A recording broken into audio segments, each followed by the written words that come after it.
It's the second game in this franchise of the Hello Knight. I'm not sure if there's going to be a third. The game was really, really good. I had a lot of fun. It's a cute little game, so let's get into it. Let's go through the pillars, where we started, where Okay, it all the new began. pillars. Here we go. Storyline. It's an action-adventure Metroidvania game. You ever played Yep. one of those? I'm not a big fan of that kind of style where there's like levels to it. I gave Prince of Persia, which has got a bit of Metroid vibe about it. And that was highly rated, but it's not my style. Like I just Nah. don't vibe with that kind of style. It's an interesting style. So Metroid style is essentially one big map, a little bit intricate. There's multiple ways to get to the same space. It's all connected, and essentially it's either built up or it's built across. That's essentially what a Metroid game is. In Silksong, you play a hornet that's been captured by bugs. You're a hornet that produces silk. You've been caught for your silk. You've been brought to this kingdom called Farloom, where you eventually escape your captors and end up kind of at the bottom underground of this kind of ancient city in which where your captors are on the surface. The game, make your way out.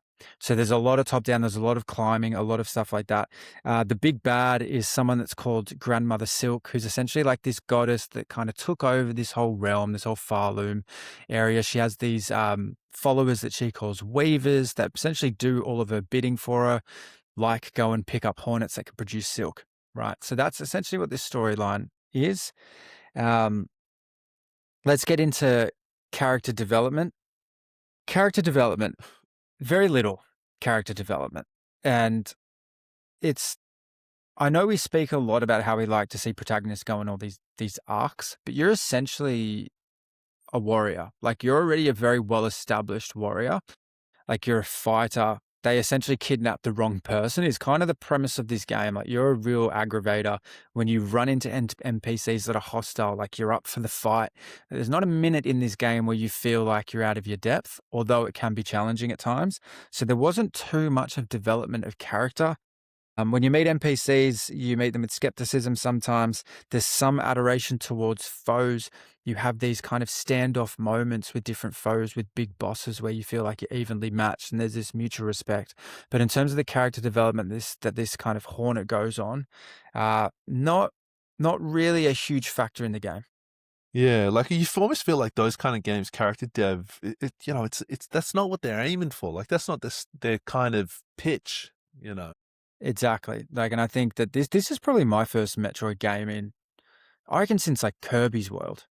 Yeah, Like right. way back on like an arcade or a Game Boy, right? Like I feel like they're having a revival at the moment. You know, like there's that one, and then there was also like the Teenage Mutant Ninja Turtles kind of punch ups, where like you've got like a few characters and they're kind of side scrolling as well, and that and there's a bit of like a revival of those yeah, kind of old school games a bit. Yeah. I agree. World build. There's 24 areas, mostly up down. As I said, it's not really built side to side. I loved the art style. It's really simple. It looks really nice. It plays really well.